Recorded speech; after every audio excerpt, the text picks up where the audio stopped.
कौन सा चलेगा ये? फ्यूचर इंडेफिनिट है, फ्यूचर इंडेफिनिट, फ्यूचर इंडेफिनिट। अब यहाँ पर सबसे पहले फ्यूचर इंडेफिनिट टेंस को अपन सिंपल फ्यूचर भी लिख सकते हैं और फ्यूचर इंडेफिनिट टेंस भी लिख सकते हैं। इसकी जो हिंदी पहचान है, हिंदी पहचान गा, गे, गे इत्यादि सब, वर्णमाला की इत्यादि सब, ठीक है। जैसे कि मैं, अफर्मेटिव सेंटेंस पहला अफर्मेटिव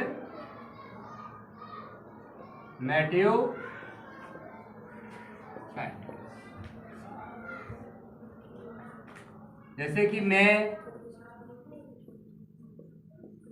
कल जयपुर जाऊंगा, शॉर्ट, ठीक है। मैं कल जयपुर जाऊंगा।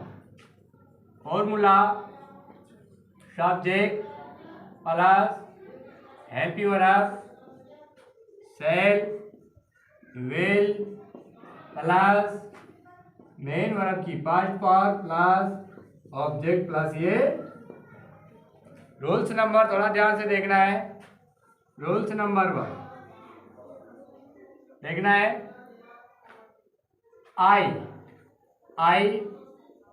एंड वे सब्जेक्ट के साथ, आई एंड वी सब्जेक्ट के साथ, आई एंड वी सब्जेक्ट के साथ सेल का यूज होगा। किसका यूज होगा? सेल का यूज होगा। जो रोल नंबर 2 है, roll number 2, I and way subject के अलावा अदर सब्जेक्ट के साथ, अदर सब्जेक्ट के साथ विल का यूज होगा। समझ में आ रहा है? आई एंड वी सब्जेक्ट के साथ सेल का यूज होगा। आई एंड वी सब्जेक्ट के अलावा अदर सब्जेक्ट के साथ किसका यूज होगा? विल का यूज होगा। यानी कि अपन इसको ऐसे भी लिख सकते हैं, फर्स्ट पर्सन। कौन सा? ये फर्स्ट पर्सन, फर्स्ट पर्सन के साथ, फर्स्ट पर्सन के साथ सेल का यूज होगा। किसका यूज होगा? सेल का। जो फर्स्ट पर्सन है वो कौन कौन से? आई और फर्स्ट पर्सन कौन कौन से? आई और वे। रोल जो सेकंड है, सेकंड पर्सन, यहां पर देखना है सेकंड, सेकंड पर्सन और second person you, second person you, second person और थर्ड पर्सन, दोनों थर्ड पर्सन के साथ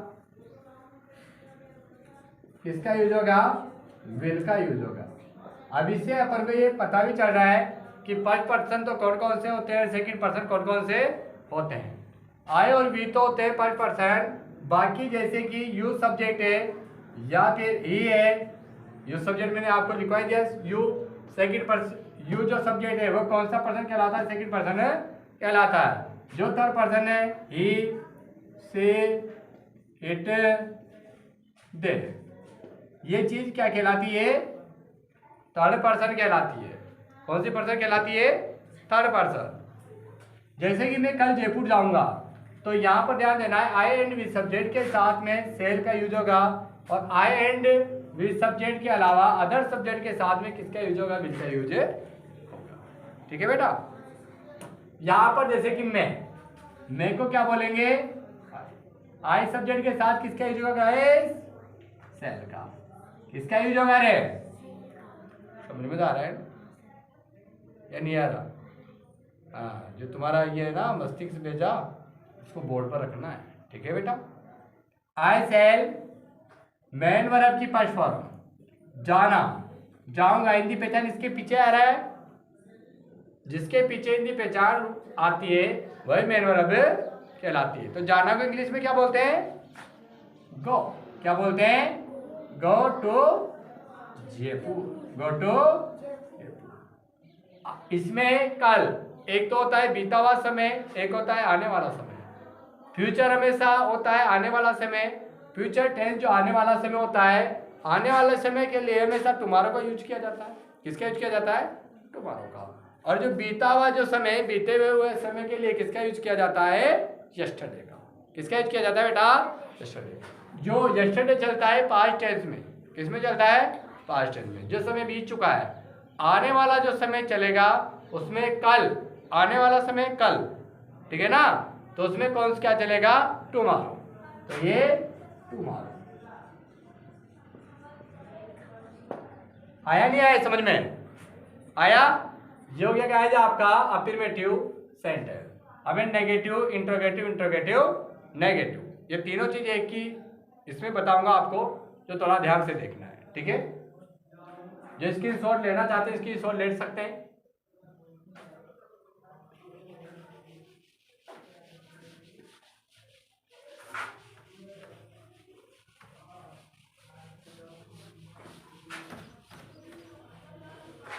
मैं एक साथ ही खत्म करवाने की सोच रहा हूँ भाई, एक साथ ही खत्म हो जाए तो अच्छा रहे, क्योंकि थोड़ा टेंथ को थोड़ा जल्दी निपटाना है ताकि आपका पेपर जो आ रहा है उसके हिसाब से अपन तैयारी करवाएं। Negative sentence, negative sentence, negative,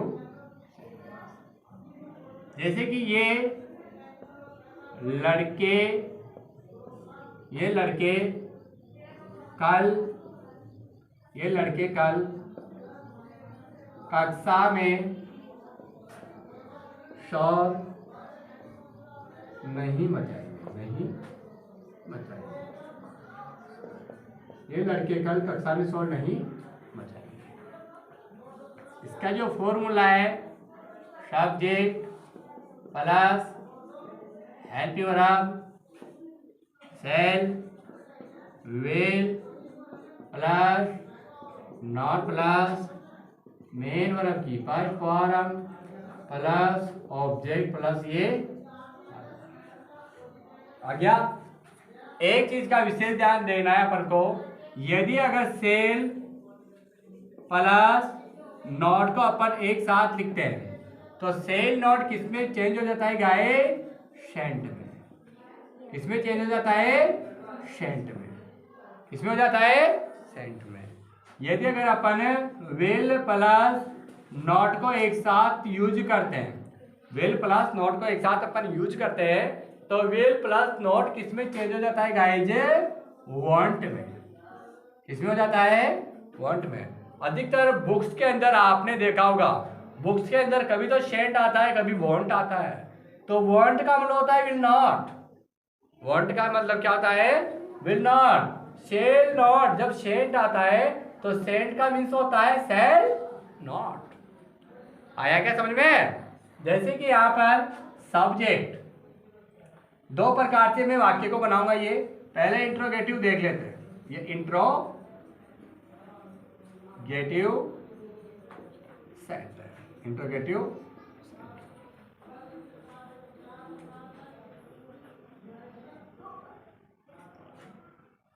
जैसे कि मैं अध्यापक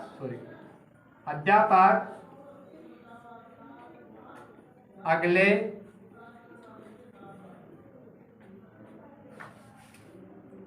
क्या अध्यापक अगले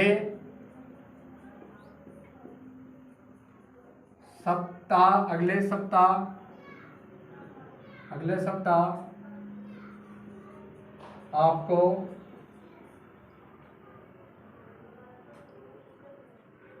आपको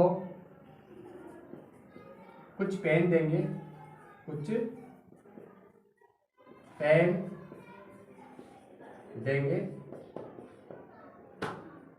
क्या अध्यापक अगले सप्ताह आपको कुछ पेन देंगे?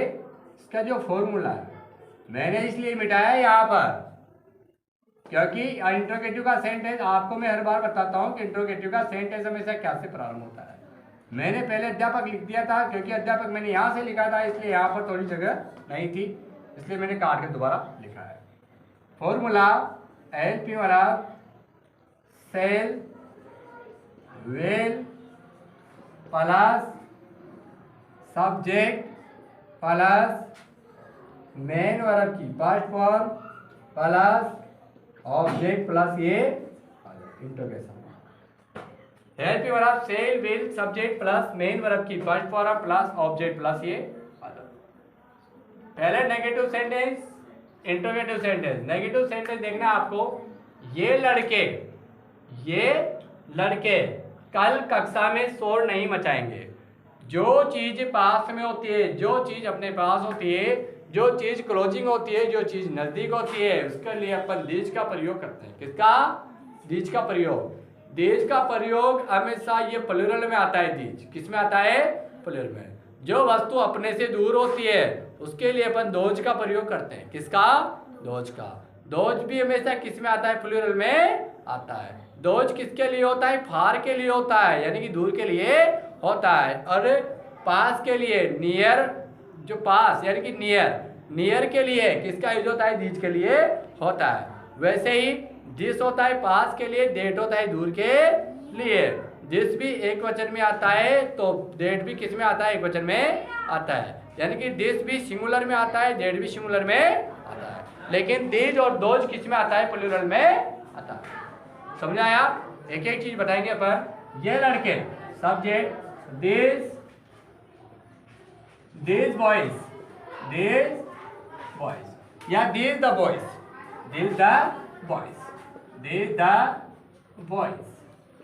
ये लड़के। अब मैंने आपको लिखवाया था कि आई और वी सब्जेक्ट के साथ सेल का यूज होगा, बाकी के साथ किसका यूज होगा? विल का यूज होगा। तो यहाँ पर ये लड़के आई और वी के अलावा सब्जेक्ट है। शॉर्ट में समझाने का यही तरीका। तो किसका यूज होगा गाइस? विल का। नेगेटिव सेंटेंस है तो ये नॉट। ऐसे भी लिख सकते हैं अपन, ऐसे भी लिख सकते हैं अपन दूसरे तरीके से, मैं आपको नीचे बता दूंगा। मेन और मचाना को बोलते हैं मैक, शोर को ए, नॉइज। कहां पर? कक्षा में। तो इन द क्लास, क्या बचा? टुमारो को कल को बोलेंगे। आ गया? इस सेंटेंस को ऐसे भी लिख सकते हैं अपन, these the boys want। ठीक है ना? बाकी सेंटेंस वो का वही है, क्योंकि अधिकतर जो पेपर में आता है, अधिकतर जो अपन बुक्स पढ़ते हैं, किताबें पढ़ते हैं, विल सेल, नेगेटिव में विल सेल बहुत कम आता है। या तो आता है शेंट या आता है वांट, जिसका अर्थ अपन को पकड़ में नहीं आता है कि वांट क्या है, शेंट क्या है। तो वांट का मतलब होता है विल नॉट, शेंट का होता है shall not. Okay? Interrogative sentence का वही क्या से प्रारंभ हो रहा है? जब वाक्य क्या से प्रारंभ होता है तो सबसे पहले एलपी वर्ब का यूज होता है। तो सब्जेक्ट के अनुसार एलपी वर्ब का यूज होगा। सब्जेक्ट यहाँ पर अध्यापक है तो क्या आएगा गाइस? विल का यूज। विल के बाद में सब्जेक्ट क्या है? अध्यापक। Will the teacher. इसके बाद मेन वर्ब देना, गिव में से देना। क्या? कुछ पेन, तो some pens. Will the teacher give some pens. आपको अगर इसका प्रयोग अगर यहाँ पर करते हैं, मैंने आपको पहले ही बताया था, मैं चाहता तो यहाँ पर गिव यू लिख सकता था सम पेन्स। अगर इसको पहले नहीं लिखा अपन ने तो आपको इसका यूज, ऑब्जेक्टिव केस का यूज मेन वर्ब के बाद नहीं किया है अपन ने, दूसरा ऑब्जेक्ट का यूज कर दिया। तो टू लगा के क्या लिख देना है आपको? अगले सप्ते, यानी कि नेक्स्ट वीक। हो गया ये? इसको अपन ऐसे भी लिख सकते हैं वाक्य को, give you some pens tomorrow. आ गया? और वाक्य वही teacher, will the teacher give you some pens tomorrow. ऐसे भी लिख सकते हैं इंट्रोगेशन। आया समझ में? अब जो इंट्रोगेटिव नेगेटिव है और जो इसकी करेक्ट फॉर्म है मैं आपको अगले पार्ट में बताने वाला हूँ। जो स्टूडेंट इसकी स्क्रीनशॉट लेना चाहते हैं वो ले सकते हैं।